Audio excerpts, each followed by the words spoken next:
Iya, Mbak Susi minta tolong share screen. Ya, sudah. Oke. Layar.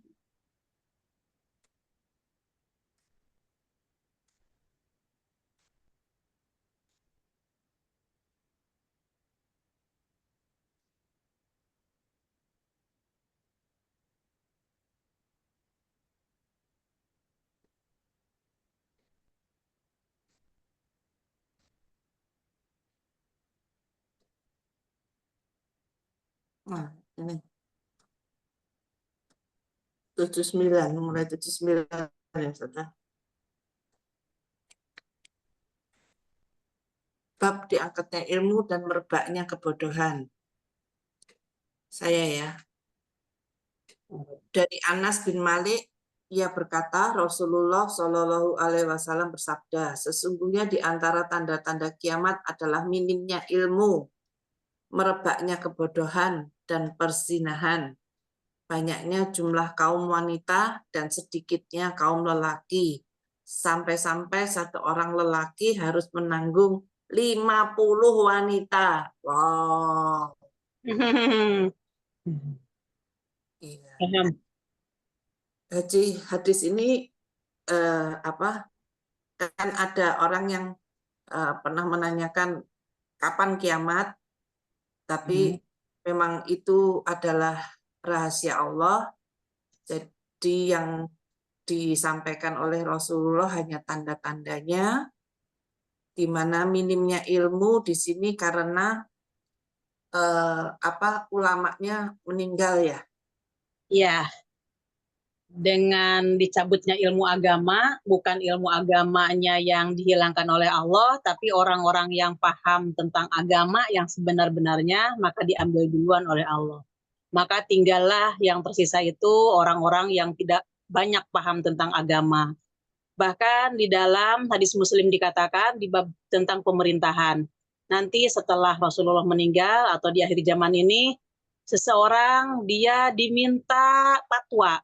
Kemudian orang yang bodoh tadi diminta fatwa, dia sudah sesat dan menyesatkan orang lain. Karena mereka berfatwa tidak merujuk ke dalam Al-Quran dan Sunnah. Iya.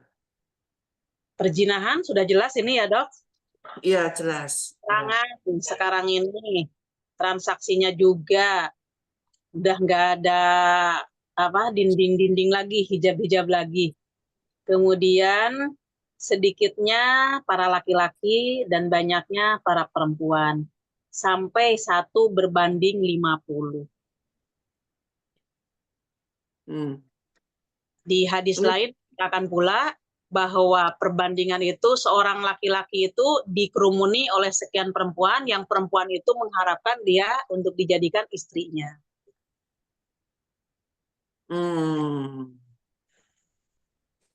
Iya, iya, iya.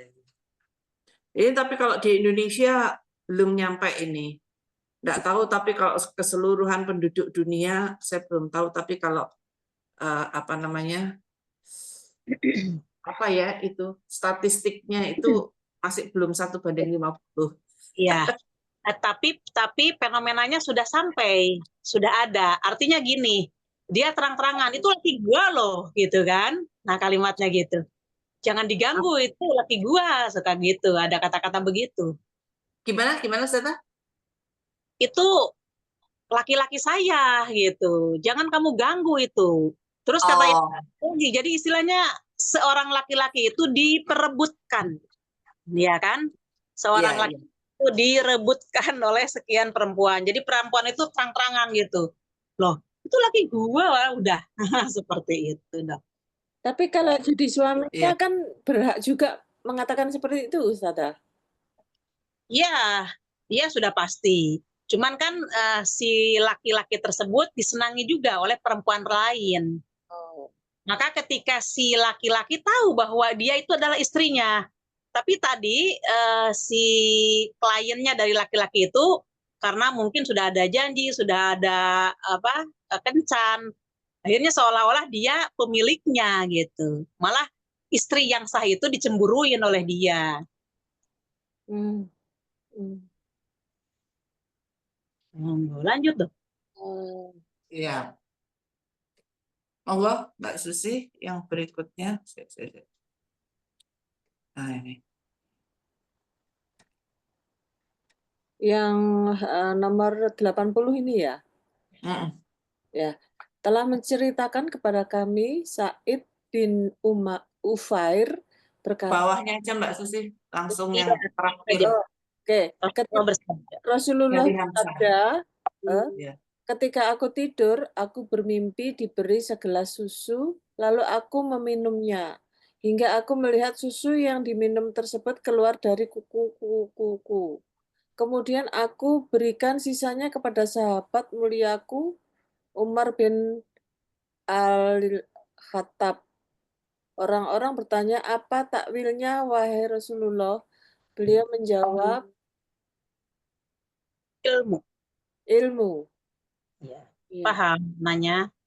Ini saya tidak paham kenapa dari mimpi kemudian ditafsirkan seperti itu jadi ilmu gitu ya Ustazah. Ya. Ya. Di sini Rasulullah yang bersabda, ketika aku tidur, yang tidur adalah Rasulullah. Aku bermimpi diberi segelas susu. Lalu aku meminumnya.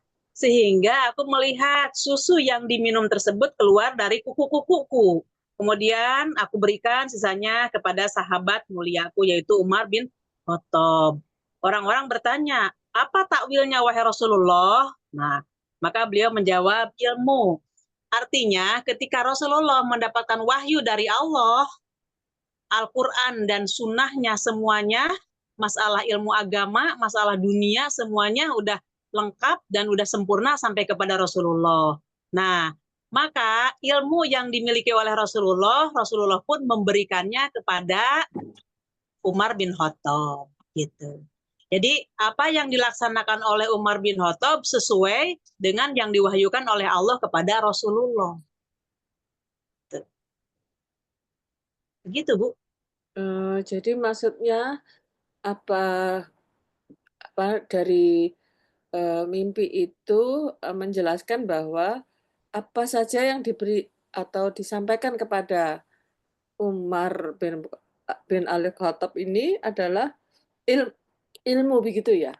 Ya, wahyu yang disampaikan oleh Allah kepada Rasulullah, Rasulullah pun menyampaikan lagi kepada Umar bin Khattab. Gitu.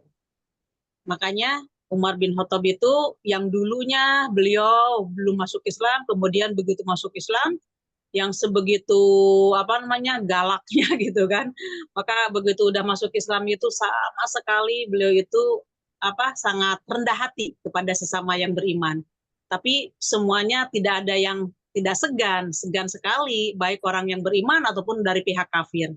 Karena beliau adalah, yaitu udah dikasih kelebihan oleh Allah. Ya, monggo, bagaimana Dokter Dia? Ustazah, tapi yang terkenal kalau diberi ilmu itu kan logikanya pintar. Kalau yang terkenal ilmunya itu kan ini ya, Ali. Umar ini kan negarawan ya, dikenal sebagai negarawan. Tapi kenapa ini kok yang disampaikan itu diberikannya kepada Umar? Ya, itu hanya gambaran saja sebagian, tapi keseluruhannya itu ya semua sahabat. Semua sahabat. Cuman yang fenomena yang paling nonjol di antara semuanya kan Umar. Nah, jadi kalau dari yang si preman jagoan itu ya. Oh iya, nah itu. Maka seperti itulah Rasulullah menyampaikan bahwa takwilnya itu adalah ilmu yang dimiliki oleh Umar bin Khattab. Karena Umar bin Khattab itu adalah disegani oleh kaum kafir dan disegani pula oleh orang yang beriman. Ya, dan tegas ya beliau itu, Dok.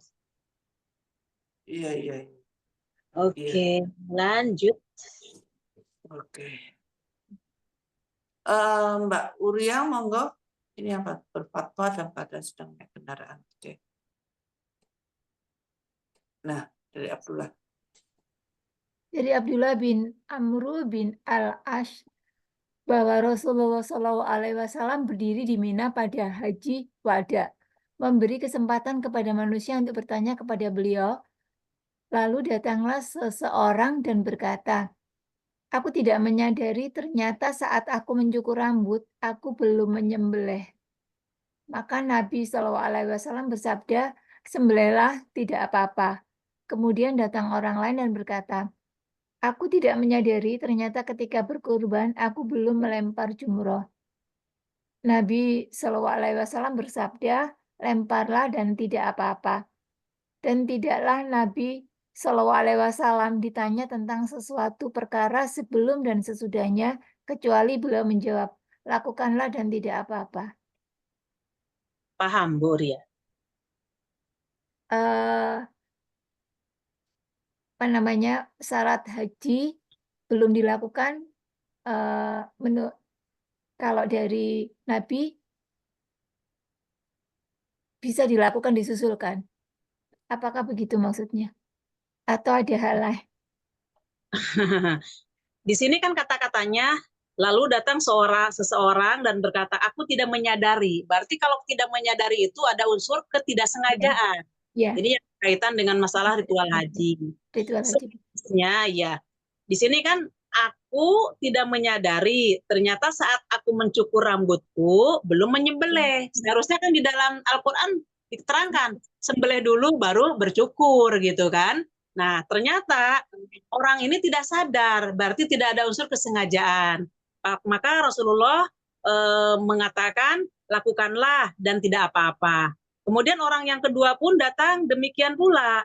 Nah, aku tidak menyadari ternyata ketika aku berkurban, aku belum melempar jumroh.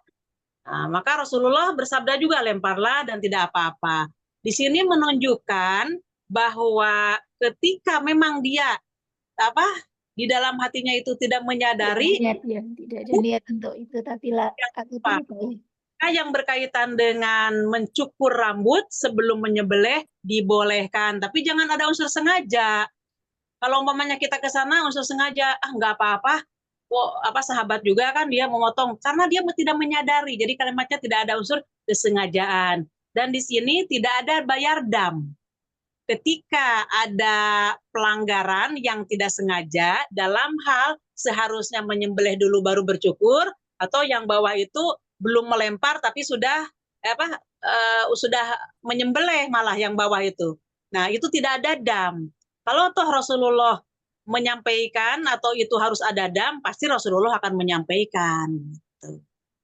Cuman bagi kita nggak boleh ada unsur kesengajaan atau niru sahabat juga begitu, enggak, karena kita sadar mengatakan itu. Tapi kalau ini kan dalam keadaan tidak sadar.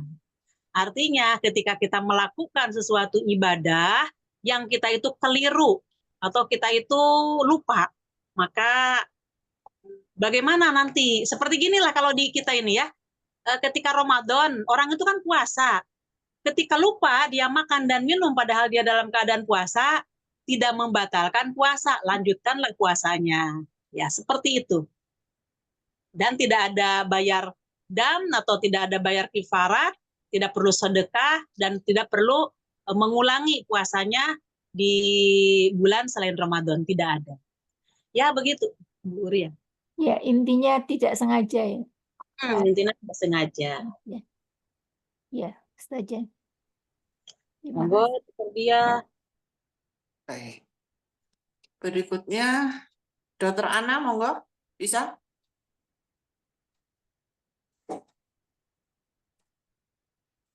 Dokter Ana monitor? Oh, izin nyimak dulu. Oke, siap. Nah, dari Ibnu Abbas radhiyallahu an bahwa Nabi Shallallahu alaihi wasallam ditanya seorang tentang haji yang dilakukannya. Orang itu bertanya, aku menyembelih hewan sebelum aku melempar jumroh. Beliau memberi isyarat dengan tangannya yang maksudnya tidak apa-apa. Dan aku mencukur sebelum menyembelih. Beliau memberi isyarat dengan tangannya yang maksudnya tidak apa-apa. Oh, ini sama seperti yang di atas ya. Tapi dalam hal ini Rasulullah ngasih jawabannya dengan isyarat aja. Apa? Kira-kira begitu. Betul. Karena Jadi tidak ada untuk bayar kifarat atau tidak disuruh mengulangi lagi gitu ritual tersebut. Iya, Ini boleh karena dalam keadaan tidak sadar. iya. Islam itu mudah tapi jangan dimudah-mudahkan, gitu ya. Kalau tahu ilmunya, Dok. Kalau nggak tahu Iya. kan Ya sudah, tidak apa-apa. Iya, lanjut. baik. Berikutnya Mbak Susi, monggo. Ya, saya lagi ya. 83 telah menceritakan dari Nabi, beliau bersabda, ilmu akan diangkat dan akan tersebar kebodohan dan fitnah merajalela serta banyak timbul kekacauan. Telah ditanyakan kepada beliau, wahai Rasulullah, apa yang dimaksud dengan kekacauan? Maka Rasulullah SAW menjawab begini, Nabi SAW memberi isyarat dengan tangannya lalu memiringkannya seakan yang dimaksudnya adalah pembunuhan. Oh, apa Sembelih. Oh, gini gitu ya maksudnya. Oh, dengan isyarat. Apa ini? Kenapa Ustazah? Kok kekacauan pada saat apa ini kok diceritakan ada fitnah merajalela? Rasulullah SAW bersabda, ilmu akan diangkat. Yang dimaksud ilmu di sini adalah ilmu syar'i, ilmu agama, ilmu yang bersumber dari Al-Quran dan hadis. Karena orang itu banyak tidak mempelajari Al-Quran dan hadis, maka dia jauh dari kebenaran. Walaupun mereka memiliki gelar berbagai secara akademiknya seperti itu. Akan tetapi karena dia tetap jauh tidak mempelajari Al-Quran dan Sunnah, maka diangkatlah. Nah, jadi hilang ilmu agamanya dari dia tidak paham. Maka tersebarlah kebodohan dan fitnah merajalela. Serta banyak timbul kekacauan. Karena masalahnya semua manusia itu punya inovasi di dalam berbagai aspek. Dia ingin egonya itu kan muncul di dalam A, B, C, D. Yang lain pun sama memiliki juga. Maka itu berperang secara keilmuan yang tidak bersumber ke dalam Al-Quran dan Sunnah. Nggak jauh-jauh. Kalau negara itu tidak menegakkan Al-Quran dan Sunnah, maka ketika negara ini dipimpin oleh si A, berarti kan sesuai dengan keinginan si A tersebut di dalam masalah peraturan. Begitu udah ada pergantian, tidak melanjutkan pelaturan yang ada pada si A, si B masuk, kata si B, hapus ini, diganti dengan ini. Nah, semacam itu. Maka akhirnya timbullah kekacauan satu sama lain, ingin muncul ide-idenya dan ingin diterima oleh semua pihak. Tapi kan itu tidak semudah. Tapi begitu Al-Quran yang menegakkan, kata Al-Quran, yang berzina harus rajam. Yang dia itu mencuri barang harus dipotong. Siapapun gitu kan, pemimpin yang manapun tetap merujuknya ke dalam Al-Quran dan Sunnah. Maka ketika orang itu tidak atau jauh dari Al-Quran dan Sunnah, maka tersebarlah kebodohan dan fitnah merajalela. Sehingga timbul kekacauan. Jelas sekarang ternyata seperti itu. Kemudian ditanya Rasulullah, wahai Rasulullah, apa yang dimaksud dengan kekacauan? Yaitu begini, Rasulullah mengisyaratkan pembunuhan. Iya, ada salah sedikit, nggak cocok, dibunuh. Gitu. Bukan antara orang lain ke orang lain yang jauh nasab, malah senasab pun kalau ada ketidakcocokan itu bahkan menjadi sumber untuk pembunuh. Monggo, bagaimana Bu Susi? Ya, jadi ilmu agama ini wajib ya untuk mendampingi ilmu-ilmu lain dalam perkembangannya supaya tidak timbul kekacauan. Iya, betul. Ya, jadi pembelajarannya bagi kita jangan sampai kita tidak belajar tentang tadabbur Al-Quran dan Sunnah. Insya Allah dari waktu ke waktu dengan izin Allah kita akan paham. Ya, insya Allah. Monggo, Dokter Dia bagaimana Dok? Siap. Kalau tanda kiamat ini ya. Ya. Berikutnya Mbak Uria.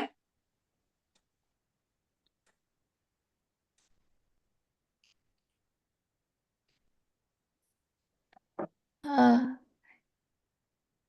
aku menemui Aisyah saat dia sedang sholat.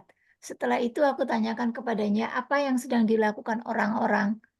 Aisyah memberi isyarat ke langit. Ternyata orang-orang sedang melaksanakan sholat gerhana matahari. Maka Aisyah berkata, Maha Suci Allah, aku tanyakan lagi, satu tanda saja. Lalu dia memberi isyarat dengan kepalanya, maksudnya mengangguk tanda mengiyakan. Maka aku pun ikut sholat, namun timbul perasaan yang membingungkanku, hingga aku siram kepalaku dengan air. Dalam khotbahnya, Nabi SAW memuji Allah dan mengucapkannya, lalu bersabda, tidak ada sesuatu yang belum diperlihatkan kepadaku kecuali aku sudah melihatnya dari tempatku ini hingga surga dan neraka. Lalu diwahyukan kepadaku bahwa kalian akan terkena fitnah dalam kubur kalian seperti atau hampir berupa fitnah yang aku sendiri tidak tahu apa yang diucapkan. Asma di antaranya adalah fitnah al-Masihud Dajjal. Akan ditanyakan kepada seseorang di dalam kuburnya, apa yang kamu ketahui tentang laki-laki ini? Adapun orang yang beriman atau orang yang yakin, Asma kurang pasti mana yang dimaksud di antara keduanya, akan menjawab, dia adalah Muhammad Rasulullah, telah datang kepada kami membawa penjelasan dan petunjuk. Maka kami sambut dan kami ikuti. Dia adalah Muhammad, diucapkannya 3 kali. Maka kepada orang itu dikatakan, tidurlah dengan tenang. Sungguh kami telah mengetahui bahwa kamu adalah orang yang yakin. Adapun orang yang munafik atau orang yang ragu, Asma kurang pasti mana yang dimaksud di antaranya keduanya akan menjawab, aku tidak tahu siapa dia. Aku mendengar manusia membicarakan sesuatu, maka aku pun mengatakannya. Paham?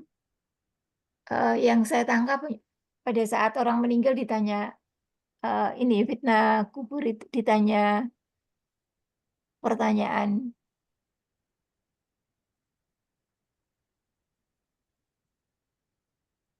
Iya.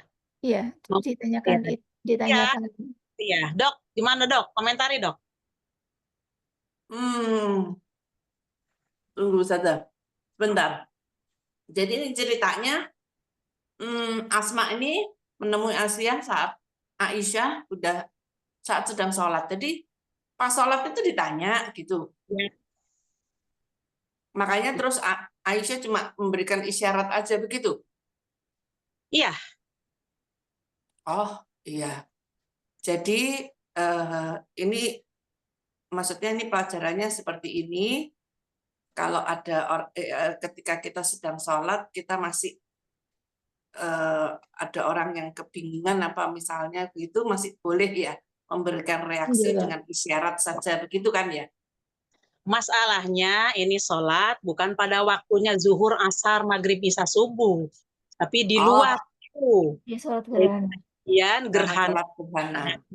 Ya, maka ketika gerhana matahari, Islam itu menganjurkan semuanya harus melaksanakan sholat. Gitu. Nah, ini pembelajaran bagi kita ketika kita mendengar gerhana matahari, maka hendaknya di dalam hati digeregetkan untuk bisa melakukan sholat berjamaah. Nah, di dalam sholat ini kan Asma nggak tahu ada apa, nanya kepada Aisyah isyarat, subhanallah gitu. Nah, kemudian setelah itu dikatakan lagi itu adalah tanda, maksudnya tanda itu yaitu gerhana tadi. Ini ada gerhana kalau bahasa kita. Maka Aisyah pun mengisyaratkan lagi, menganggukkan dengan kepalanya. Ya. Maka ketika itu Rasulullah Shallallahu Alaihi Wasallam, ya dianya sendiri ya, maksudnya kenapa menyiramkan air ke kepala? Mungkin dia dalam keadaan kondisi panas ataupun dalam keadaan kondisi memang kurang enak badan sehingga gerah gitu, ingin dingin. Kan berkaitan dengan air itu adalah dingin untuk badannya. Kemudian Rasulullah SAW menyampaikan ketika khutbahnya setelah selesai sholat. barusan aku diperlihatkan oleh Allah surga dan neraka. Nah, jadi kita menerima dalam hal ini adalah iman. Karena surga itu benar adanya, neraka benar adanya. Karena neraka dan surga itu sudah diperlihatkan kepada orang yang masih hidup, yaitu Rasulullah. Nah, terus digambarkan oleh Rasulullah di hadis yang panjang dikatakan, maka ketika aku sholat katanya, aku melangkah ke depan seolah-olah di situ ada buah yang sangat besar mau saya ambil. Tapi ternyata nggak bisa. Nah, setelah itu Rasulullah pun mundur lagi. Maka ketika mundur Rasulullah diperlihatkan neraka. Dan Rasulullah seolah-olah ketakutan. Maka ditanya oleh para sahabat, tahukah kalian apa yang aku lakukan waktu sholat tadi? Yaitu yang saya ceritakan tadi, diperlihatkan neraka dan surga dan reaksi Rasulullah seperti itu. Maka selanjutnya di dalam hadis ini dikatakan, tidaklah seseorang nanti akan meninggal kecuali ada fitnah kubur. Fitnah kubur itu adalah pertanyaan yang diberikan kepada orang yang baru mati, yang baru masuk ke alam kubur. Pertanyaannya diantaranya, tahukah kamu siapa laki-laki ini?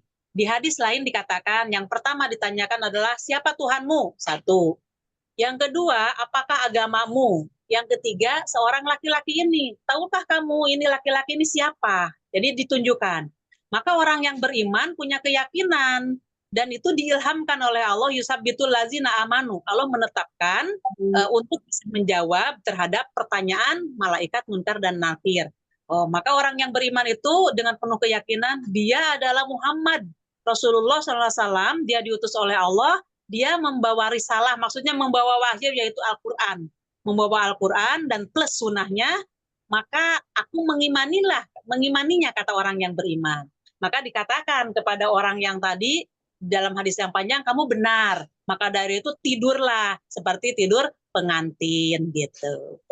Nah, tapi kebalikannya, ketika orang itu tidak beriman, maka ketika ditunjukkan Rasulullah tadi, dia tidak paham, tidak mengetahui. Maka kata-katanya yaquluna, mereka berkata syai'an faqultuhu. Kenapa kamu tidak mengetahui ini? Ya, karena apapun waktu saya hidup di dunia, kata orang begini dan begitu, maka aku mengerjakannya. Bukan berdasarkan keyakinan, tapi kata orang. Nah, itu bahayanya itu seperti itu. Ini pembelajarannya bagi kita, jangan sampai kita meninggalkan mempelajari wahyu yang diturunkan kepada Rasulullah dan mempelajari sunnahnya Rasulullah. Maka ketika walaupun kita tidak mengenal Rasulullah dan belum pernah bertemu dengan Rasulullah, nanti ilham dari Allah itu datang kepada hati orang yang beriman. Mudah-mudahan kita dikasih kelancaran. Amin. Monggo, Dokter Diah bagaimana, Dok? Iya. Jadi enggak usah latihan dulu. Ayo latihan. Nanti kalau dikubur. Nanti kalau memang enggak paham ya enggak bisa ya meskipun udah latihan ya. Hanya harus mengaji tadabur Al-Quran dan Sunnah. Mengaji secara syar'i itu latihannya. Insya Allah yusabbitullahu lazina aman. Ditetapkan oleh Allah jawaban-jawaban yang diminta oleh malaikat Munkar dan Nakir. Ya, begitu Dok. Silahkan siapa yang mau bertanya yang belum jelas. Lanjut, Dokter Diah.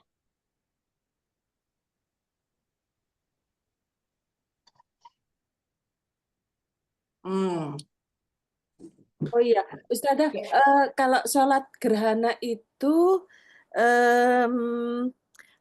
kita mengikuti jadwalnya masjid-masjid begitu ya, Ustazah? Tidak ada jadwal yang seperti duhur itu kan waktunya jam sekian, asar. Ini kalau gerhana ini siapa yang menentukan Ustazah? Tergantung kejadiannya itu kan BMKG ada menambah ditentukan kan akan ada gerhana kan diketahui gitu. Jadi nggak bisa kita gerhana di sini jam sekian, nggak bisa, dan itu sifatnya lokal. Kadang-kadang di kita tidak terjadi gerhana tapi di luar Indonesia, maksudnya di luar pulau gitu kan, itu kejadiannya. Kadang-kadang di tempat yang lain tidak, di kita malah Itu kan itu perputaran bumi dan bulan dan matahari. Ya. Jadi itu harus berjamaah ya Ustazah, tidak bisa sendiri-sendiri begitu? Kenapa, Dok? Kenapa, Bun? Kenapa, Bu Susi? Tidak bisa sendiri-sendiri, maksudnya harus berjamaah ya? Iya, berjamaah diadakan oleh seseorang yang di situ, iya diadakan, kan diumumkan, ini sholat gerhana, maka kita rame-rame. Dan gerhana, sholatnya itu, rukunya itu 2 kali ruku. Ketika sholat gerhana, 2 kali ruku, maka ketika seperti kita kan sholat Allahu Akbar, kemudian setelah waladulin baca surat, kemudian kita ruku. Nah ketika kita ruku nggak langsung sujud, tapi kita rukunya itu kan habis dari ruku sampai Allahu liman hamidahnya itu langsung ke dada lagi, baca Al-Fatihah sekali, baca surat lagi sekali. Jadi dalam satu rakaat itu bacaan Al-Fatihahnya 2, bacaan suratnya 2, rukunya 2. Setelah itu sujud biasa. Kalau umpamanya 2 rakaat berarti 4 kali Al-Fatihah, 4 kali surat, 2 kali ruku. Ya. Paham ya, insya Allah. Itu kan sunnah ya Ustazah ya. Apabila kita mendengar terus kita tidak mengikutinya, kita tidak terkena dosa ya? Tidak, karena itu di luar yang wajib. Ya. Tapi kalau toh kita ada dan kita tahu diadakan, lebih baik kita ikut. Ya. Ya. Terima kasih Ustazah. Lanjut, Dokter Diah, monggo. Iya. Dari Abu Jamroh berkata, aku pernah menjadi penerjemah antara Ibnu Abbas dan orang-orang. Ia berkata bahasanya telah datang rombongan utusan Abdul Qais menemui Nabi Shallallahu Alaihi Wasallam. Lalu Nabi Shallallahu Alaihi Wasallam berkata, utusan siapakah ini atau kaum manakah ini? Utusan itu menjawab, Robi'ah. Lalu Nabi Shallallahu Alaihi Wasallam berkata, selamat datang kaum atau para utusan dengan sukarela dan tanpa menyesal. Para utusan berkata, wahai Rasulullah, kami datang dari perjalanan yang jauh. Sementara di antara kampung kami dan engkau ada kampung kaum kafir, yaitu suku Mudor. Dan kami tidak sanggup untuk mendatangi engkau kecuali di bulan suci. Ajarkanlah kami dengan satu perintah yang jelas yang dapat kami amalkan, dan kami ajarkan kepada orang-orang di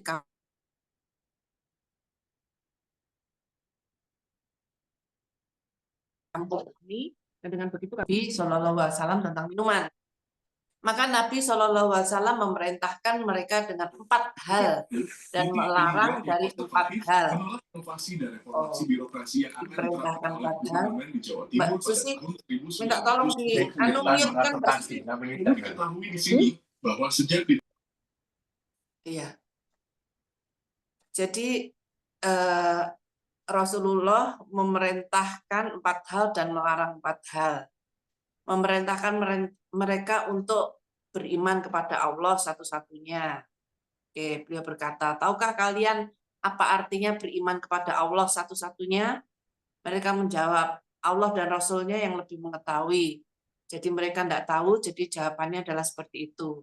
Kemudian Nabi di sini menjelaskan bahwa artinya beriman kepada Allah satu-satunya itu adalah persaksian tidak ada ilah yang berhak disembah kecuali Allah dan bahwa Muhammad adalah utusan Allah. 4 hal yang diperintahkan itu nomor 1 itu. Kemudian nomor 2 menegakkan sholat. Kemudian nomor 3 menunaikan zakat. Kemudian yang keempat berpuasa di Ramadan. Dan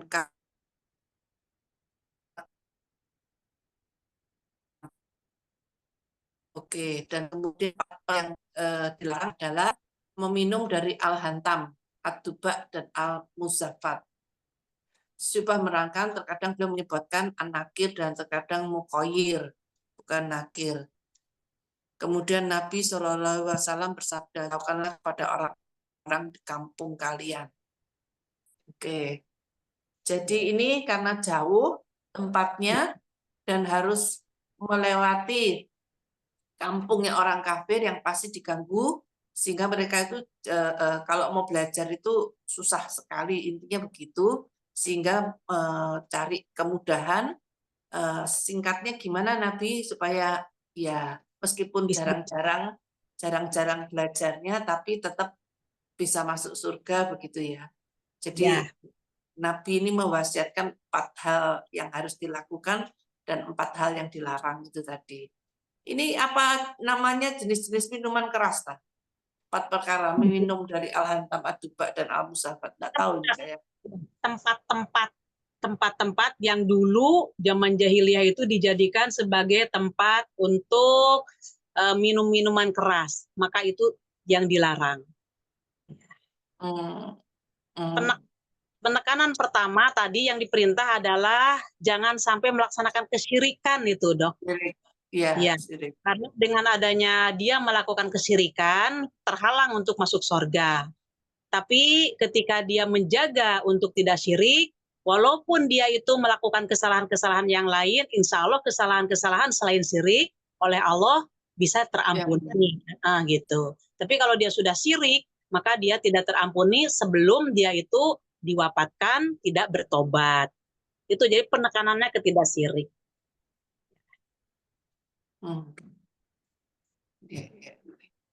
Ya, jelas. Iya, jadi adabnya orang dulu itu kalau enggak mengosongkan pikiran ya, kalau enggak tahu ya sudah jawab saja tidak tahu, hanya Allah dan Rasul yang lebih tahu daripada jawab ngawur ya. Iya, betul. Atau sok tahu gitu ya. Makanya sekarang supaya kita ini betul-betul tidak bodoh. Karena masalahnya kan orang yang jauh dari Al-Quran dan Sunnah, walaupun dia itu memiliki gelar akademi, tetap dikatakan bodoh secara Islam. Maka ketika dia itu walaupun tidak sekolah, sebagaimana di zaman Rasulullah tidak ada sekolah yang formal seperti kita. Seperti sekarang, Madinah, Mekah kan ada universitasnya, ada ibtidaiyah. Di zaman Rasulullah nggak ada, tapi semuanya dididik oleh Al-Quran dan Sunnah. Maka mereka itu termasuk orang yang beradab dan berilmu. Dan mereka itu bebas dari jahiliyah. Sampai seperti itu. Oke, Dok, lanjut. Baik. Mbak Susi, monggo. Saya lagi 86 ya. Oke, yang mana ini? Ya itu yang 86.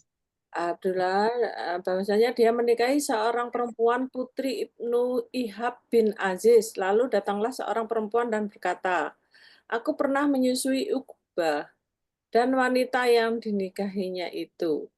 Maka Uqbah berkata kepada perempuan itu, aku tidak tahu kalau kamu pernah menyusuiku dan kamu tidak memberitahu aku. Maka Uqbah mengendarai kendaraannya menemui Rasul Shallallahu Alaihi Wasallam di Madinah dan menyampaikan masalahnya. Maka Rasul bersabda, harus bagaimana lagi sedangkan dia sudah mengatakannya. Maka Uqbah menceraikannya dan ia mantan istrinya menikah dengan lelaki lain. Oh, ini karena saudara sepersusuan ya Ustazah, tidak boleh menikah. Iya, karena sebelumnya tidak tahu dia itu pernah disusui oleh perempuan tadi. Jadi berarti dia saudara sepersusuan, tapi nggak tahu waktu nikah, akhirnya nikah. Nah, boleh jadi kan sudah nggak disebutkan berapa lamanya. Akhirnya si laki-lakinya itu datang kepada Rasulullah mengadu. Kata Rasulullah, bagaimana lagi wong kamu sudah dikatakan saudara sepersusuan. Maka ceraikanlah. Akhirnya ya samina wa atona, nggak ngeyel. Ketika keterangan datang, maka dia itu langsung menceraikannya karena itu sebagai saudara sepersusuan. Maka laki-lakinya nikah lagi dengan orang lain dan perempuannya pun nikah lagi kepada orang lain. Tapi tetap dia menjalin persaudaraan gitu. Seperti kalau sepersusuan itu kan sama dengan nasab, adik kakak. Iya. Iya. Kalau sudah punya anak itu jadi terus gimana itu? Tetap aja punya anak nggak apa-apa, tapi tetap cerai, harus cerai. Ya. Terus tapi anak itu tetap nasabnya ke ayahnya itu ya? Ya, ke ayahnya itu dan ke ibunya gitu. Karena ke dalam ketidaktahuan kan kejadiannya itu. Karena itu masalahnya sah. nikahnya bukan termasuk pernikahan zina karena nggak tahu aja gitu. Tadi juga kan sesuatu yang tidak tahu, insya Allah Allah akan mengampuni. Maaf. Oke. Lanjut. Oke, Mbak Udia, monggo. Dari Umar.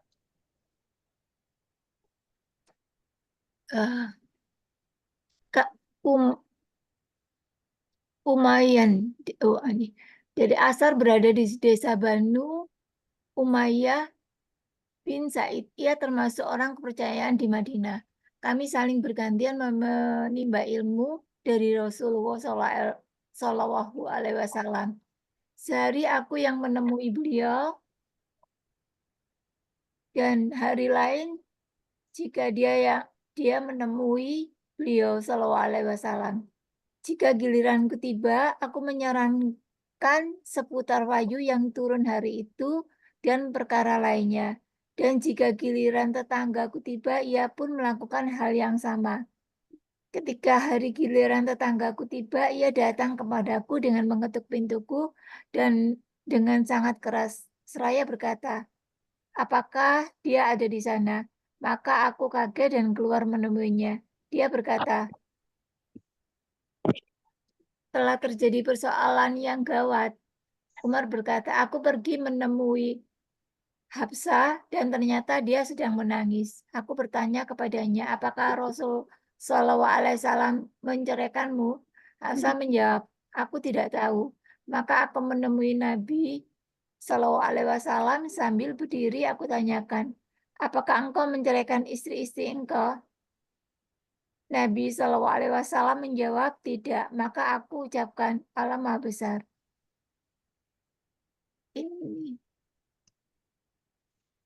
Ini kalau tadi itu apa ya, belajar dari Nabi, dari wahyu yang diturunkan kepada Nabi bergantian.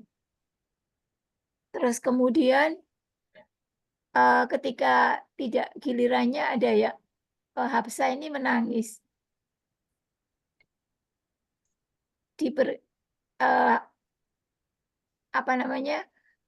Umar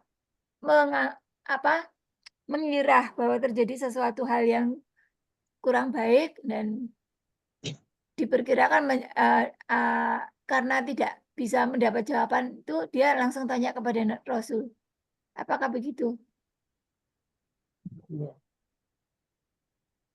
Karena kesibukan masing-masing di dalam berdakwah, sehingga untuk menimba ilmu itu giliran waktunya. Ya sekarang bagian kamu, sekarang nanti besok bagian saya. Nah, terus Ibnu Abbas sama Umar ini bergantian. Maka ketika Umar itu datang ke rumahnya Hafsah, Hafsah itu putrinya. Hafsah itu adalah istrinya Rasulullah SAW, putrinya Umar bin Khattab. Ternyata beliau nangis. Nah, kaget Umar itu. Maka Umar bertanya, "Tolakokuna Rasulullah," katanya. Apakah Rasulullah itu menolak kalian? Bertanyanya enggak kepada satu gitu.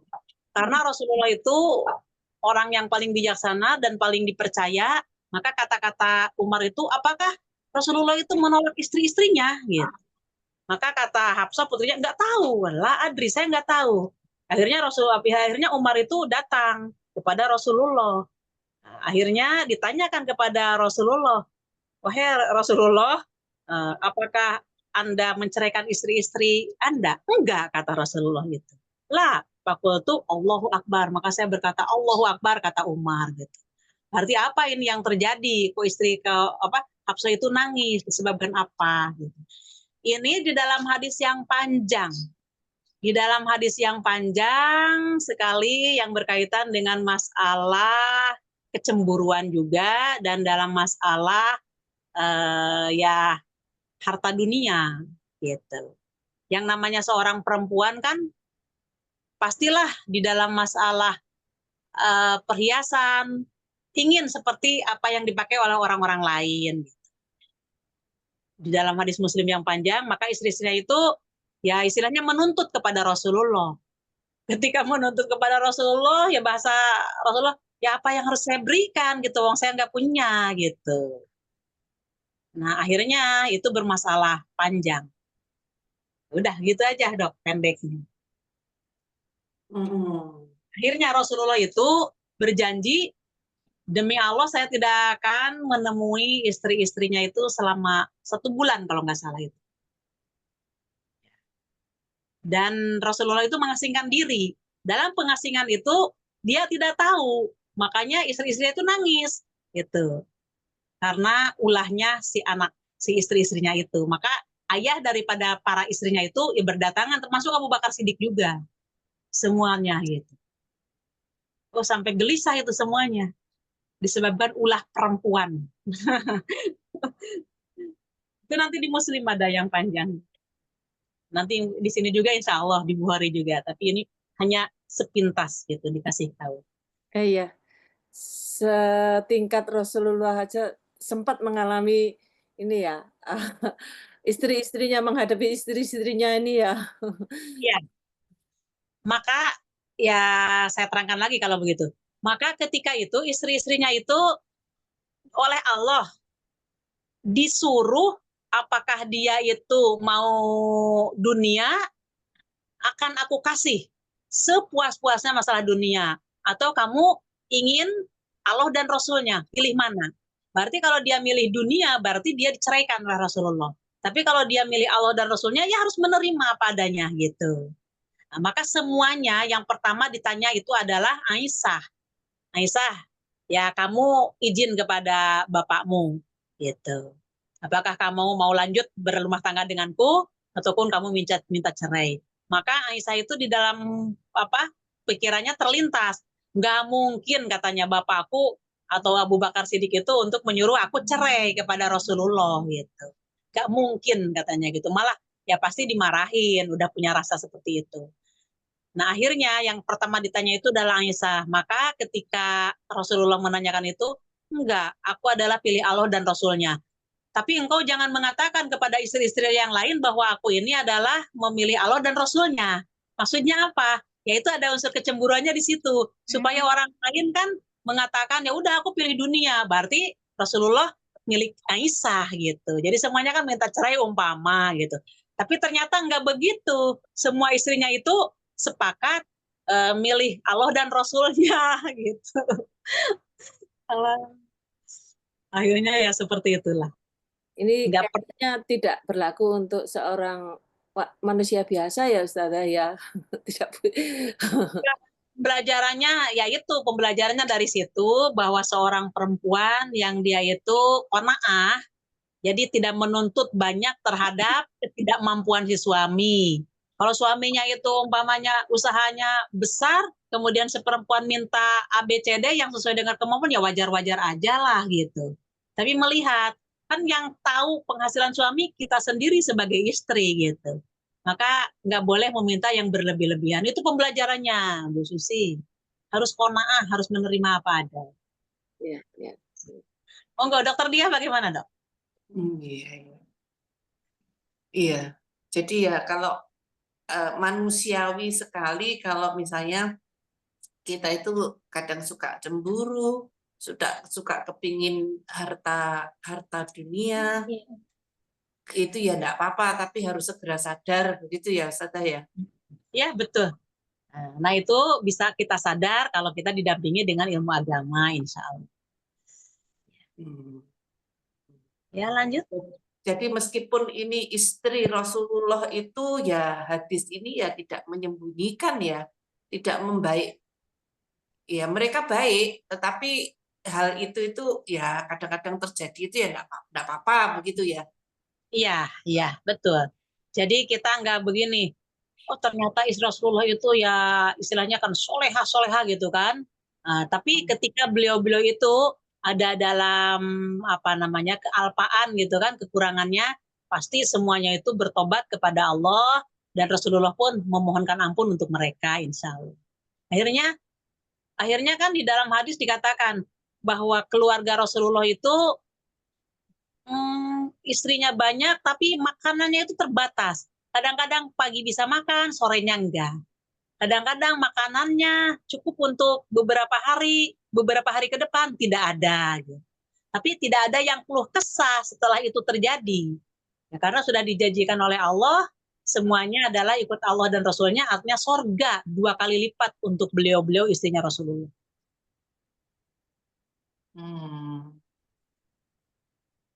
Ya, ya, ya.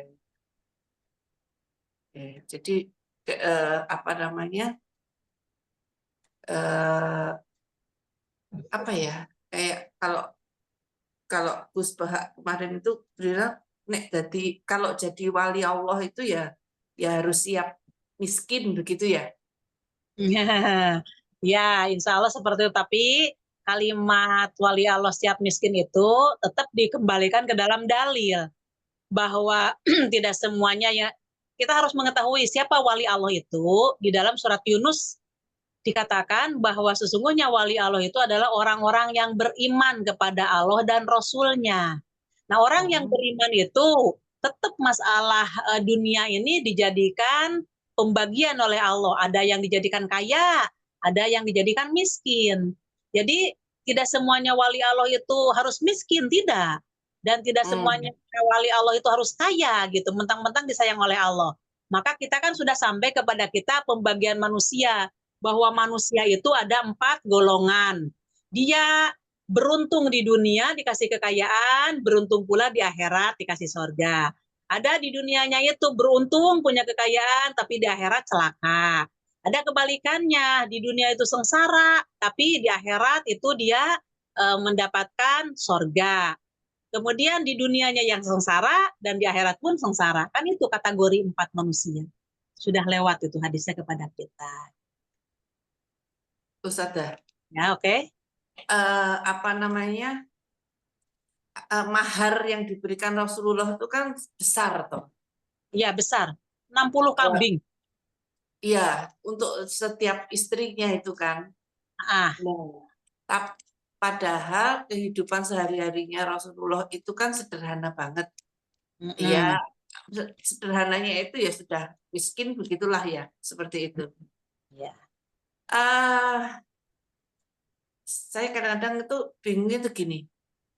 Ini sebetulnya jadi miskin apa kaya sih? Kalau dulu Rasulullah pasti kaya gitu ya. Atau apa namanya Allah tuh kan pernah mau ngasih Rasulullah emas segunung Uhud, tapi Rasulullah yang menolak toh. Iya. Ya. Jadi pilihan Rasulullah itu memang hidup sederhana begitu. Artinya gini, Rasulullah itu beliau orang kaya. Orang kaya, baik kekayaan yang diberikan oleh Allah lewat peperangan atau dari hasil usahanya beliau sendiri. Akan tetapi yang muncul di dalam semua hadis dalam kesederhanaan Rasulullah di dalam hidup. Ya. Coba Rasulullah itu menyimpan emas, kan ada uang emas di bawah tempat tidurnya. Kalau beliau itu dia orang serakah, nggak mungkin itu dibagi-bagi. Maka Rasulullah itu terperanjat gitu. Setelah waktu mau ngimamin itu, sebentar saya ada yang lupa. Diambil itu dibagi-baginya gitu. Padahal kalau dilihat dari segi kesederhanaan, Rasulullah sederhana sekali. Kalau kita kan nggak mungkin dibagi-bagi seperti itu. Tapi ketika Rasulullah takut, kata Rasulullah, takut lebih daripada 3 hari ini emas masih ada di rumahku. Tuh, sampai seperti itu. Itu adalah menunjukkan kesederhanaan Rasulullah, dan Rasulullah merupakan figur bagi semua umatnya. Di sini pembelajarannya, jangan sampai kita ini serakah terhadap harta kekayaan. Karena itu semua kalau tidak ada transaksi dengan Allah akan ditinggal dan tidak akan dibawa pahalanya. Tapi ketika kita banyak harta, kemudian kita banyak bersedekah, maka pahalanya dari harta itu akan terbawa oleh kita ke alam akhirat nanti. Itu dok, kaya dok sebenarnya, cuman tidak diekspos kekayaannya. Yang dijelaskan di dalam semua hadis adalah kesederhanaannya. Satu masih ini juga, Ustazah. Kan ada orang yang mau meninggal kaya, hartanya mau disedekahkan semua, Rasulullah bilang jangan, tinggalkan untuk anakmu supaya mereka tidak miskin, begitu kan? Oh, iya. Mm-mm. Tetapi kenapa kok digambarkan makan itu kadang sampai enggak kenyang gitu, terus Rasulullah pernah kelaparan sekali sampai perutnya kemeruyuk gitu, diikat sama batu. Ini tuh dengan kesederhanaan yang sedemikian dan dengan hadis yang tadi itu, jangan tinggalkan keluargamu dalam kondisi yang fakir miskin gitu, itu gimana ini yang mau ditunjukkan Rasulullah itu apa? Korelasinya pembelajaran bagi kita itu jangan sampai kita ini serakah. Maka di dalam hadis dijelaskan, ini masalah kekayaan Rasulullah dulu. Ketika Rasulullah itu kan memiliki unta sebanyak lembah itu, ada seseorang ketua kampung datang, maka itu dikasihkan kepada, padahal itu bukan Islam, dikasihkan kepada orang itu, ambillah semuanya, katanya, kata Rasulullah. Nah, bukan dalam arti Rasulullah itu sengsara, tidak memiliki apa-apa, tapi Rasulullah itu sederhana disebabkan hartanya itu disedekahkan gitu. Banyak disedekahkan.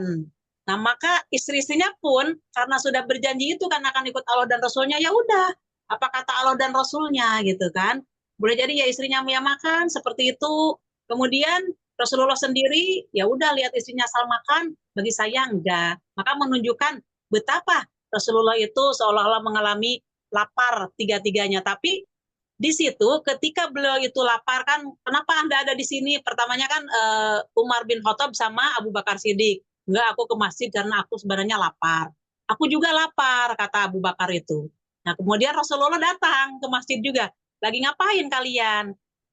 Ya istilahnya enggak terus terang kami lapar, enggak. Maka akhir-akhirnya kata Rasulullah, ya saya dalam keadaan lapar. Oh, kami juga, akhirnya bertiga.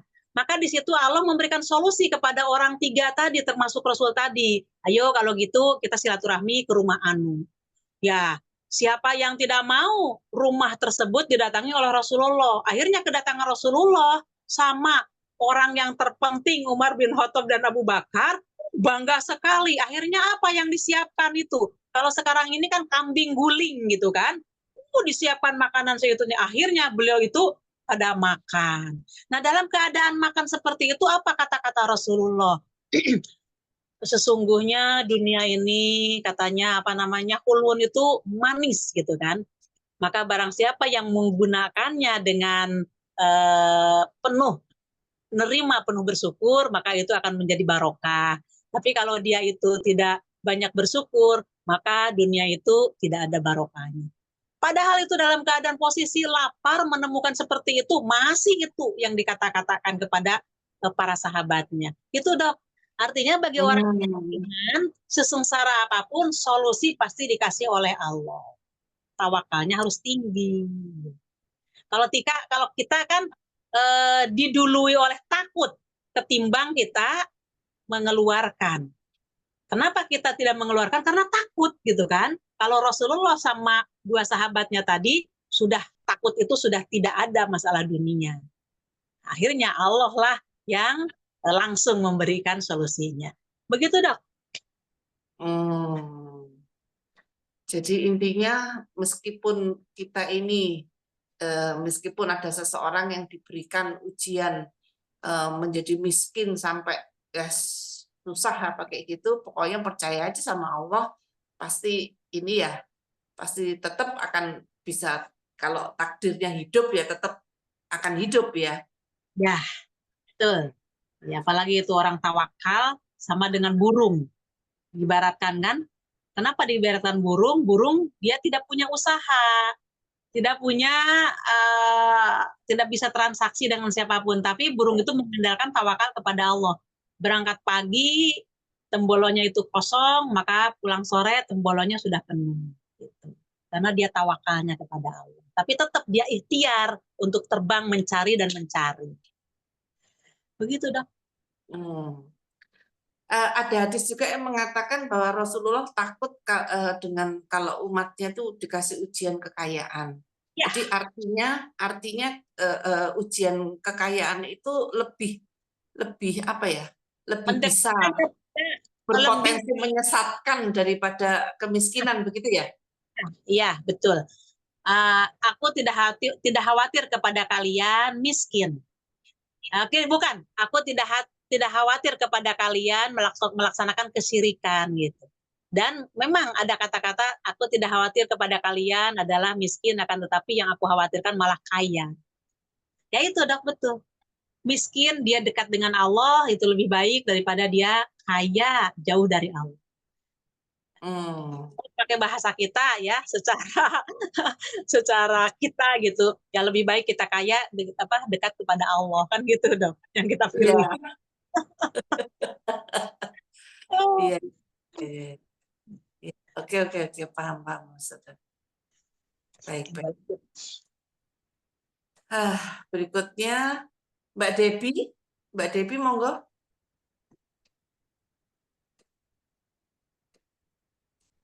Mbak Debbie monitor? Masih ini. Dr. Sinta? Ya, siap. Muhammad bin Katsir berkata, telah mengabarkan kepada kami Sufyan dari Ibnu Abu Khalid, dari Qais bin Abu Hazim, dari Abu Al-Mas'ud Al-Ansari berkata, seorang sahabat bertanya, wahai Rasulullah, aku hampir tidak sanggup sholat yang dipimpin seseorang dengan bacaannya yang panjang. Maka aku belum pernah melihat Nabi Shallallahu Alaihi Wasallam memberi peringatan dengan lebih marah dari yang disampaikannya hari itu. Seraya bersabda, wahai manusia, kalian membuat orang lari menjauh. Maka barang siapa sholat mengimami orang-orang, ringankanlah. Karena di antara mereka ada orang sakit, orang lemah, dan orang yang punya keperluan. Artinya dok? Ya, dianjurkan kepada para imam untuk pada waktu sholat berjamaah tidak memanjang-panjangkan surat yang dibaca. Sebab di antara makmumnya kemungkinan ada keperluan, mungkin ada yang sakit, yang lemah. Ya. Ya. Tapi kalau sholat sendiri sekarapnya ya. Iya. Ya jelas. Insya Allah. Iya Ustazah, kalau ada masjid-masjid tertentu itu, imamnya mungkin lebih dulu memberitahukan bahwa nanti akan dibaca juz 1, juz 2, dan seterusnya. Itu kalau nggak salah pada saat sholat malam atau sholat tarawih. Tapi imamnya itu telah menginformasikan lebih dulu. Jadi kalau tidak mau ya nggak usah ikut jamaah begitu, Ustazah. Ya, betul. Bagus itu dikasih tahu. Jadi kalau orang yang nggak mampu, aduh 1 juz, satu rakaat, atau 1 juz dipakai untuk 1 malam itu umpamanya. Dari juz dibagi-bagi itu tidak terlalu panjang, maksudnya cepat gitu.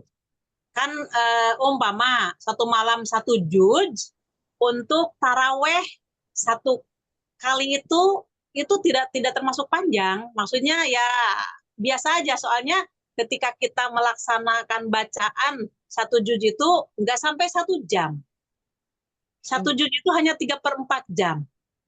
Nah, maka dari itu ketika kita melaksanakan sholat taraweh ikut 1 juz untuk 1 taraweh itu insya Allah masih kuat lah, masih mampu. Tapi kalau 1 rakaat 1 juz, nah itu yang berat rasanya. Ya nggak apa-apa Bu. Dan itu nggak panjang, maksudnya nggak panjang, bukan nggak panjang, ya nggak lama. Jadi sebaiknya imam memberitahu lebih dulu kepada jamaahnya begitu ya? Ya. Dan pasti imam tersebut sudah dihubungi sebelumnya bahwa masjid ini kami minta 1 malam 1 juz. Ya itu senang kalau seperti itu. Enak. Monggo. Lanjut, Dokter Dia. Dokter Sinta lagi? Ya. Nah. Dari Zaid bin Khalid Al-Juhani bahwa Nabi Shallallahu Alaihi Wasallam ditanya oleh seseorang tentang barang temuan. Maka Nabi Shallallahu Alaihi Wasallam bersabda, kenalilah tali pengikatnya. Atau beliau berkata, kantong dan tutupnya. Kemudian umumkan selama 1 tahun, setelah itu pergunakanlah. Jika datang pemiliknya, maka berikanlah kepadanya. Orang itu bertanya, bagaimana dengan orang yang menemukan unta? Maka Nabi Shallallahu Alaihi Wasallam marah hingga tampak merah mukanya. Lalu berkata, apa urusanmu dengan unta itu? Sedang dia selalu membawa air di perutnya, bersepatu sehingga dapat hilir mudik mencari minum dan makan rerumputan. Maka biarkanlah, mana tuh tadi?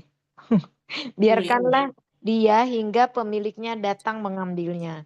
Orang itu bertanya lagi tentang menemukan kambing. Maka beliau menjawab, itu untuk kamu atau saudaramu atau serigala. Ini Gimana, Dok? kalau unta, enggak usah kita hiraukan, biar aja dia. Tapi kalau kita menemukan apa tuh kambing, itu bisa untuk yang menemukan atau saudaranya atau serigala gitu kah? Kalau Iya. unta biarin aja karena dia bisa hidup sendiri gitu sampai yang punya menemukannya kembali. Iya. Kalau kambing boleh, kalau kamu mau memeliharanya ya ambil. Tapi kalau Gitu. enggak mau kamu ya mungkin saudara kamu. Kalau enggak ya biarkan aja, enggak usah diambil. Memang rezekinya untuk binatang buas. Kemudian kalau bagaimana barang, tadi yang pertama diserangkan di sini adalah masalah barang. Nah kalau umpamanya kita menemukan dompet, tas ataupun memang perhiasan, dikenali oleh kita bagaimana ini dompet warna apa, kemudian di dalamnya ada isinya apa. Ya udah umumkan siapa yang kehilangan dompet, jangan kita ngumumkan tanda-tandanya. Siapa yang kehilangan dompet merah, di dalamnya ada uang sekian. Akhirnya kan orang-orang tahu, begitu yang datang, iya dompet saya warnanya merah. Nggak usah dikasih tahu. Jadi, oh iya saya kehilangan dompet, warnanya apa? Warnanya dompet saya itu hitam, padahal yang kita temui adalah merah. Ya jangan dikasihkan itu kepada orang tersebut, berarti orang itu dusta. Atau memang dia pun kehilangan, tapi bukan barang yang ditemukan oleh kita barangnya. Itu Dok. Iya. Oke, lanjut. Berarti ini kalau hewan-hewan ayam gitu nggak usah nunggu 1 tahun gitu ya? Nggak usah nunggu Disamakan, ya, disamakan aja dengan kambing. Iya. Kiaskan ke kambing. Iya. Berarti daripada dimakan serigala, Dipelihara oleh kita. yang mending dibikin sate gitu enggak apa-apa. Tapi kalau kita tahu, kita tahu bahwa tetangga situ, oh di situ dia tetangga itu yang banyak ayamnya. Jangan-jangan ayam tetangga orang lain itu yang main ke kita, gitu. Kemudian waktunya dia kan pulang lagi. Kalau ayam biasanya gitu. Kalau udah sore mau maghrib mereka berbondong-bondong pulang ke tempatnya. Gitu. Cuma kan kita itu hanya main aja. Itu kebiasaan ayam. Allah memberikan insting seperti itu, wah. Baik. Lanjut. Dokter Dian, monitor. Iya. Oke. Mbak Devi, monitor. Oke.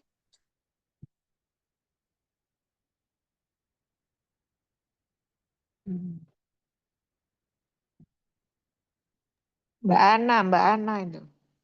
Kembali ke saya. Monitor. Sudah izin monitor, Ana. Oh.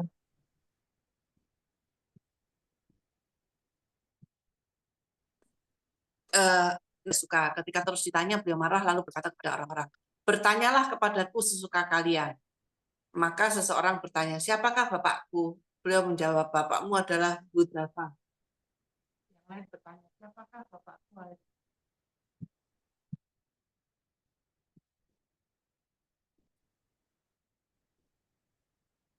Suaranya hilang, Bu. Wahai Rasulullah, Iya. kami bertobat.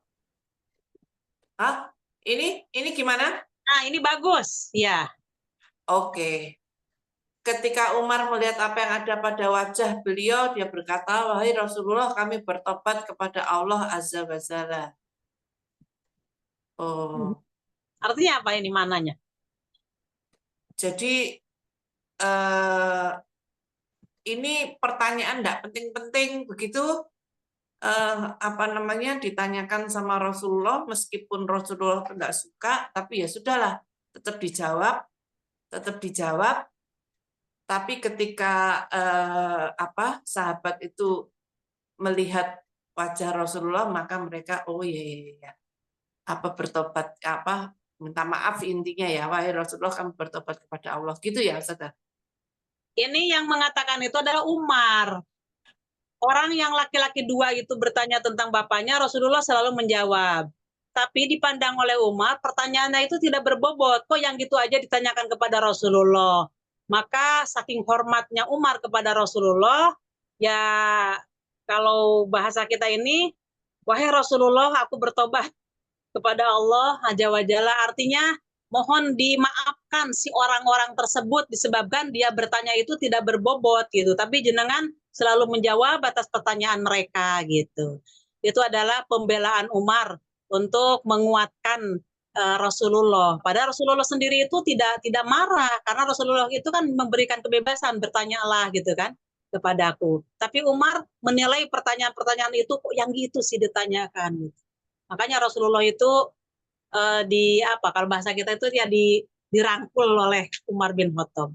Jangan sampai Anda marah dengan pertanyaan yang dikeluarkan oleh orang-orang tersebut. Umar malah yang berbicara begitu. Jadi yang tidak suka yang itu Umar ya, bukan Rasulullah ya? Bukan. Itu tapi penilaian Umar kan kita yang gitu aja ditanyakan gitu kan, tidak berbobot gitu kan. Suka gitu. Kalau kita kan ada di majlis talim ada orang yang bertanya, "Duh, masalah gitu aja dipertanyakan" gitu kan. Iya. Iya. Oke. Ya, kalau Rasulullah santai aja ya. Pertanyaan Iya. berbobot, tidak berbobot ya. Iya. Nah, tapi yang mendengarnya di kanan kirinya Rasulullah itu yang kesel. Umar. Makanya tadi kan di pertama itu bahwa ilmu yang diberikan oleh Allah kepada Rasul, wahyu, kemudian disampaikan kepada Umar. Beginilah cara Umar mendampingi Rasulullah. Tapi ini beliau kan marah ya Ustazah. Ini beliau marah lalu berkata kepada orang-orang. Falama siro.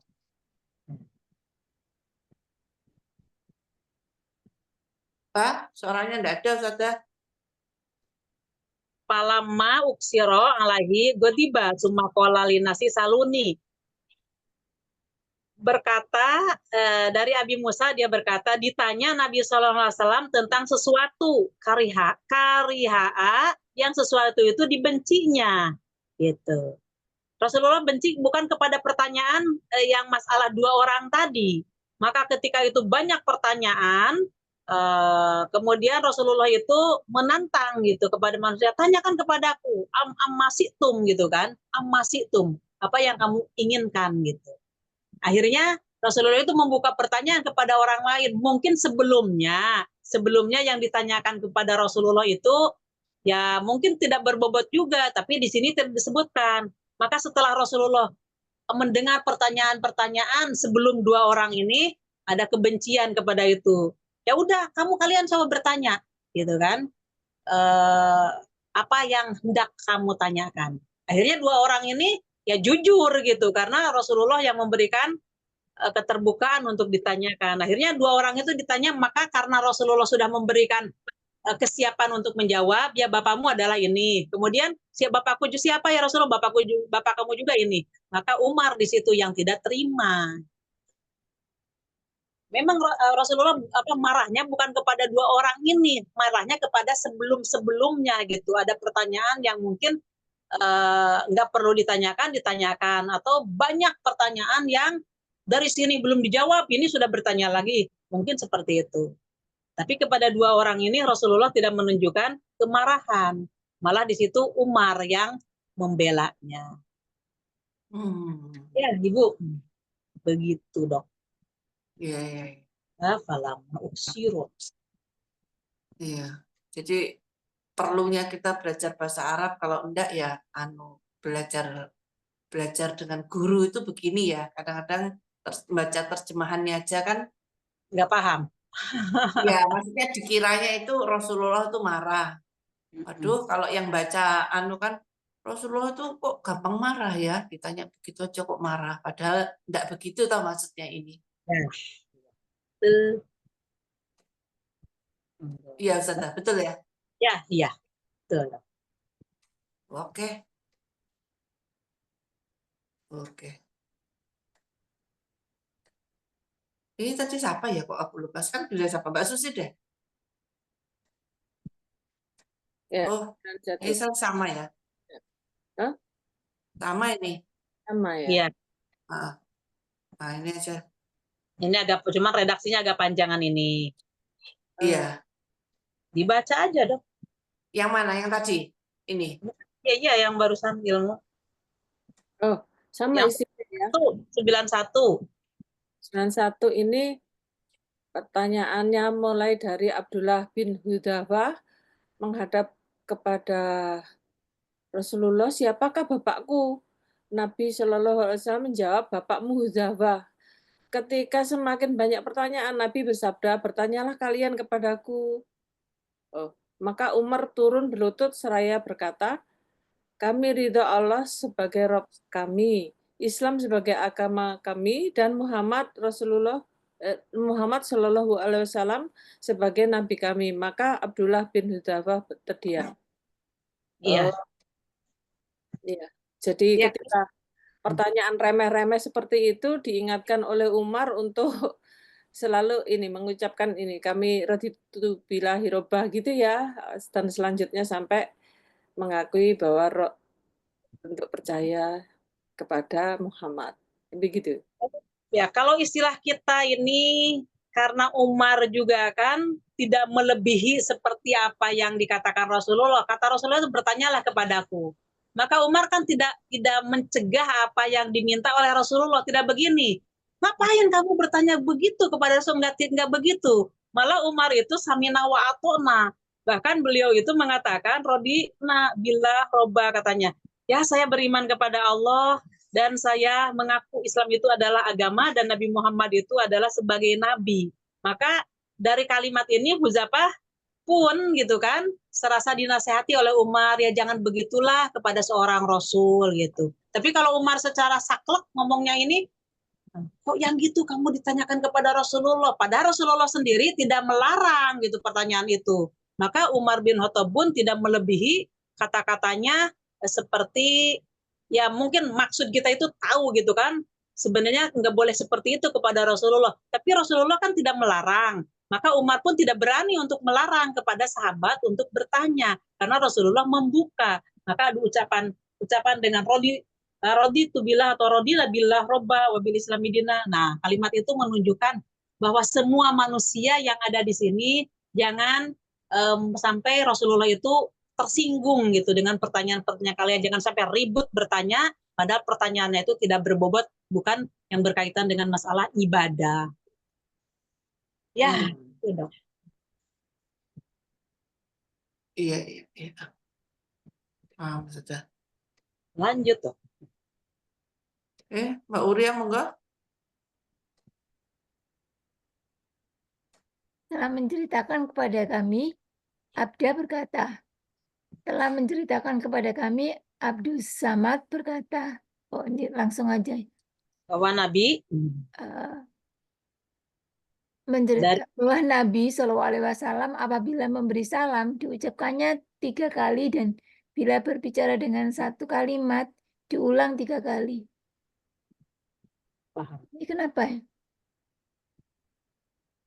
Ketika Rasulullah mengucapkan salam, 3 kali, dan ketika Rasulullah mengucapkan kalimat pun 3 kali. Ketika kita bertamu kepada orang lain, mengucapkan Assalamualaikum, tidak ada jawaban. Assalamualaikum warahmatullahi wabarakatuh, tidak dijawab lagi. Kita diem. Ini yang ketiga kali, Assalamualaikum. Maka nggak boleh kita memaksa terus ngetuk-ngetuk pintu sampai orang itu merasa terganggu. Maka pulanglah setelah 3 kali. Gitu. Itu di hadis yang lain begitu. Apabila kamu mengucapkan salam, bertamu, tidak ada jawaban, maka pulanglah setelah 3 kali. Nah, ketika yang berucap ini kalimat 3 kali, ketika Rasulullah berdoa, Rasulullah mengulanginya sampai 3 kali dalam doanya itu. Ini pembelajaran bagi kita ketika kita menyampaikan teori mendidik supaya anak itu paham, maka kita mengulangnya sampai 3 kali.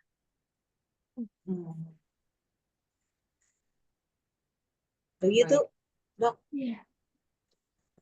Silakan lanjut. Satu lagi Mbak Uria.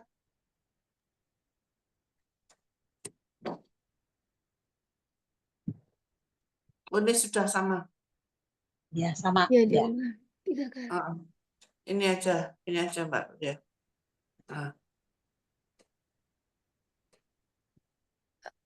Oh, ini telah menceritakan kepada kami Musadah Dari Abdullah bin Amru, langsung Mbak yang bawah dari Ya, Abdullah ya. bin Amru.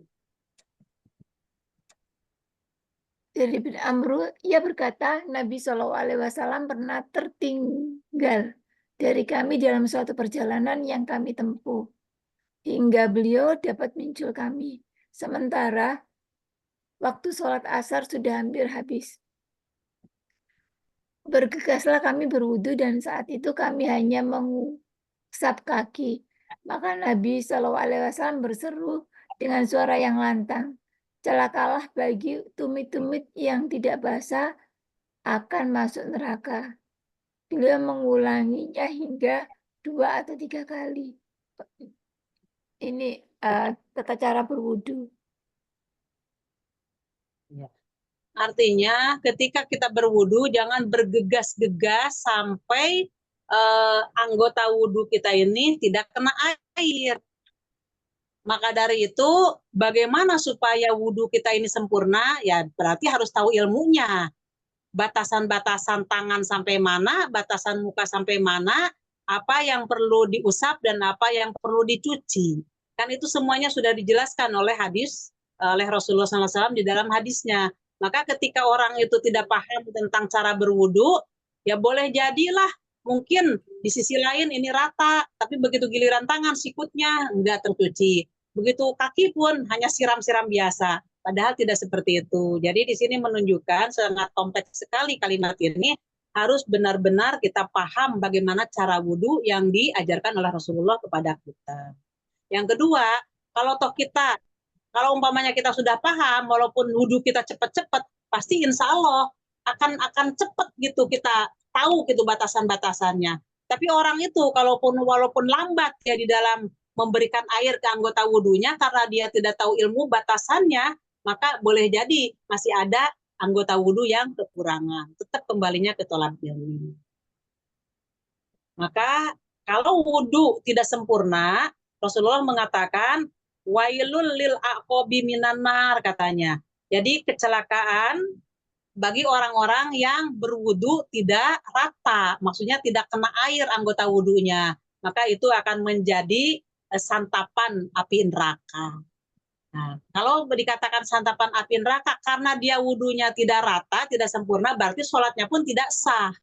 Ya, mempengaruhi. Jadi walaupun dia sholat terus tiap hari, tapi wudunya tidak benar, berarti dia sama tidak diterima sholatnya. Jadi nggak serta-merta begini, karena dia tidak tahu cara wudhu, kemudian dia sholat, mungkin sholatnya diterima. Ya nggak diterima, wudunya itu nggak sah. Nah di sini ada tuntutan bagi kita harus betul-betul memahami cara wudhu yang benar. Begitu Ibu. Gimana Dokter Dia? Baik, Saudara. Satu kali lagi ya, Saudara ya. Ah, ya, monggo Dok. Iya. Dokter Sinta, monggo. Abu Burdah dari bapaknya berkata, telah bersabda Rasulullah Shallallahu Alaihi Wasallam, ada 3 orang yang akan mendapat pahala 2 kali. Seseorang dari ahlul kitab yang beriman kepada nabinya dan beriman kepada Muhammad sallallahu alaihi wasallam, dan seorang hamba sahaya yang menunaikan hak Allah dan hak tuannya, dan seseorang yang memiliki hamba sahaya wanita lalu dia memperlakukannya dengan baik, mendidiknya dengan baik, dan mengajarkan kepadanya dengan sebaik-baiknya pengajaran, kemudian membebaskannya dan menikahinya, maka baginya 2 pahala. Berkata Amir, aku berikan permasalahan ini kepadamu tanpa imbalan, dan sungguh-sungguh telah ditempuh untuk memperolehnya dengan menuju Madinah. Paham, Dok? Kalau paham tuh yang di atas, yang bawah saya nggak paham tuh. Aku berikan permasalahan ini kepadamu tanpa imbalan, dan sungguh telah ditempuh untuk memperolehnya dengan menuju Madinah. Iya. Nggak ngerti kata.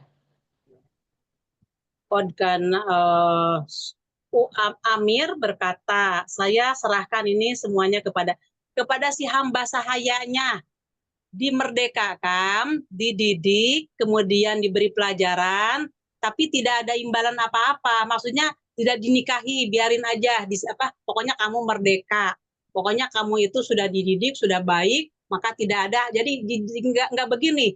Karena dia yang didiknya adalah tuannya, kemudian dimerdekakan oleh tuannya, mungkin dijadikan mas kawin merdekanya, maka dinikahi. Maka ini lebih daripada itu gitu. Tidak dijadikan untuk nikah, silahkan. Kalau umpamanya kamu mau nikah kepada siapa aja, tapi sudah dimerdekakan si hamba sahayanya. Itu dilakukan oleh Amir setelah ada keterangan dari Rasulullah seperti itu. Itu, Dok. Baik. Baik, Ustazah. Terima kasih banyak. Ya, alhamdulillah. Mudah-mudahan apa yang kita kaji di malam ini akan menjadi tambah bagi ketakwaan kita dan keimanan kita, dan mudah-mudahan Allah selalu membimbing kepada kita untuk bisa istiqomah sampai kita diwafatkan oleh Allah. Amin ya rabbal alamin. Rabbana la tuzigh qulubana ba'da idh hadaitana wa hab lana min ladunka rahmah. Wahab subhanakallahumma wa bihamdika asyhadu an la ilaha illa anta astaghfiruka wa atubu ilaik. Rabbana atina fid dunya hasanah wa fil akhirati hasanah wa qina adzabannar. Wassalamualaikum warahmatullahi wabarakatuh. Waalaikumsalam. Waalaikumsalam. Matur nuwun Terima Ustazah. kasih, Ustazah.